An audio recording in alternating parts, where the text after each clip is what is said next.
সিরাজদিখানে একসময় সাংবাদিকতায় যখন মানুষের দ্বারা দ্বারা আমরা যেতাম, মানুষ যে কি সম্মান করতো সেই সম্মানটুকু এখন আমরা হারিয়ে ফেলছি। তো কি কারণে হারিয়ে ফেলছি, এখানে দেখা যায় অপসাংবাদিকতা শুরু হয়েছে সিরাজদিখানে শুধু সারা বাংলাদেশে হচ্ছে, কিন্তু সারা বাংলাদেশ নিয়ে তো আমরা কথা বলতে পারি না, যেহেতু আমরা সিরাজদিখানের লোক, সিরাজদিখানের সাংবাদিকতা করি।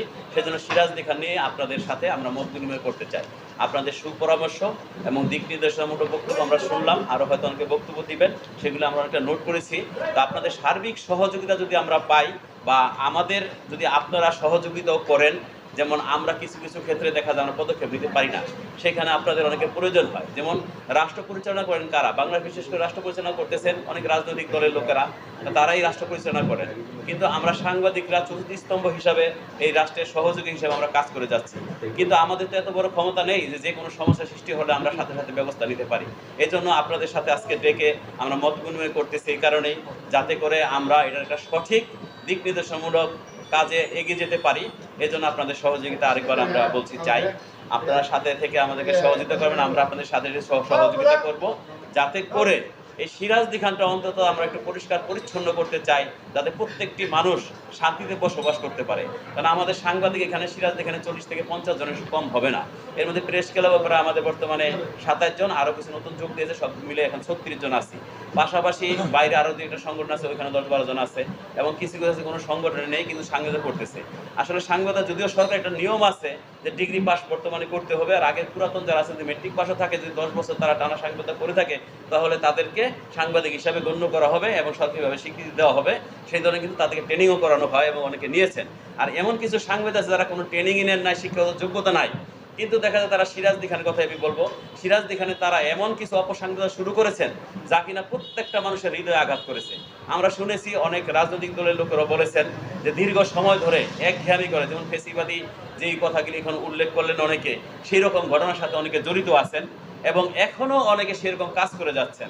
এবং একটা সাধারণ মানুষকে তারা যেইভাবে লেখনির মাধ্যমে হয়রানি করতেছেন, এখন দেখা গেল আমরা যদি কোনো প্রতিবাদ করতে যাই, সেখানে আরেকটা পক্ষ দাঁড়িয়ে যায়, সেখানে আমাদের মধ্যে এখন দ্বিধাদ্বন্দ্ব সৃষ্টি হয়েছে, আমাদের মধ্যে বিভেদ সৃষ্টি হয়েছে, আমাদের মধ্যে গ্রুপিং সৃষ্টি হয়েছে, যেখানে আমরা একটা অসহনীয় যন্ত্রণার মধ্যে রয়েছে সিরাজদিখান প্রেস ক্লাব নিয়ে। তো আমরা একটা মহৎ পেশায় থেকে যদি মহত্বের সাথে কাজ করতে না পারি, তাহলে তো এই পেশায় আমাদের থাকা উচিত না। যদি এই পেশায় নাই থাকি, তাহলে তো রাষ্ট্রের অনেক সমস্যার সমাধান হবে না।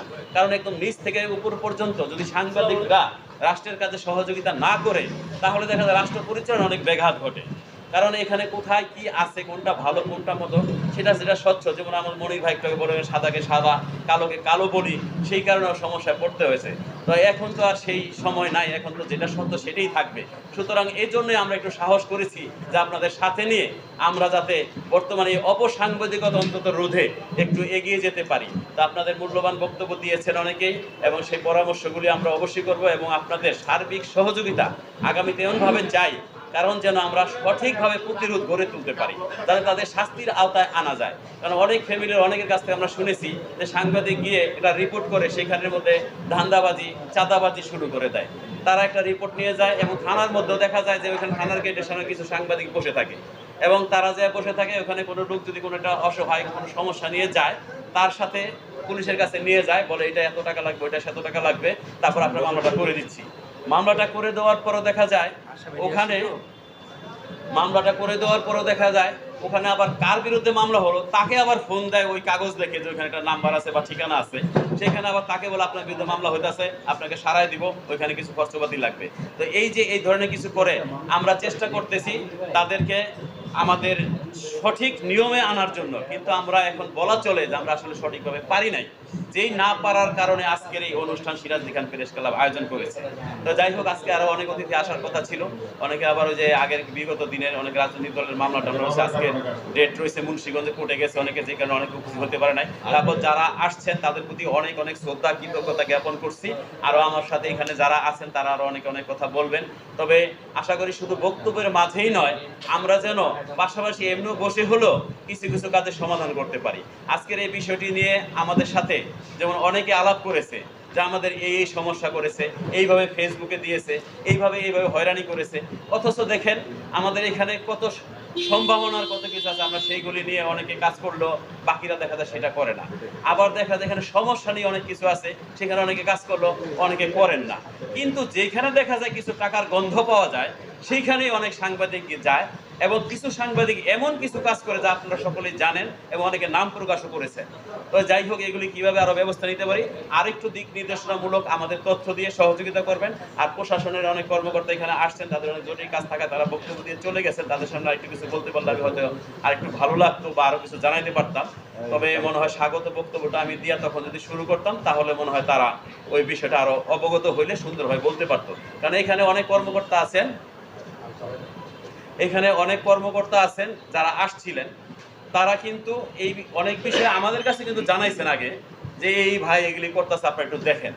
কিন্তু আজকে হয়তো তারা কোনো না কোনো কারণে হয়তো ভয় পাইছেন কিনা, তারা কিন্তু একটা কথা বলে গেছেন যে এখানে এমন কিছু সাংবাদিক এই উপজেলায় রয়েছে, তারা এমনভাবে কিছু রিপোর্ট করেন যা কিনা অনেক মানুষের অনেক ধরনের বিপদে পড়তে হয়। তো বিপদে পড়ার পরে তাদের প্রতিবাদ করতে গেলেও ভয় লাগে, এই ভয়ের কারণে তারা প্রতিবাদ করতে পারে না।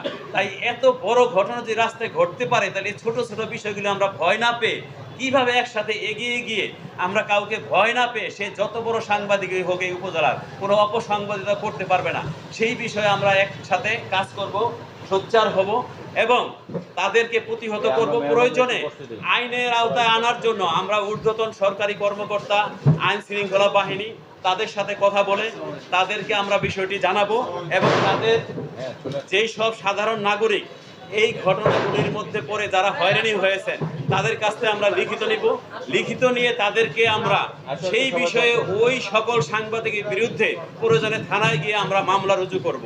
এরপরে আইনের আওতায় তাদেরকে এনে শাস্তির ব্যবস্থা করব।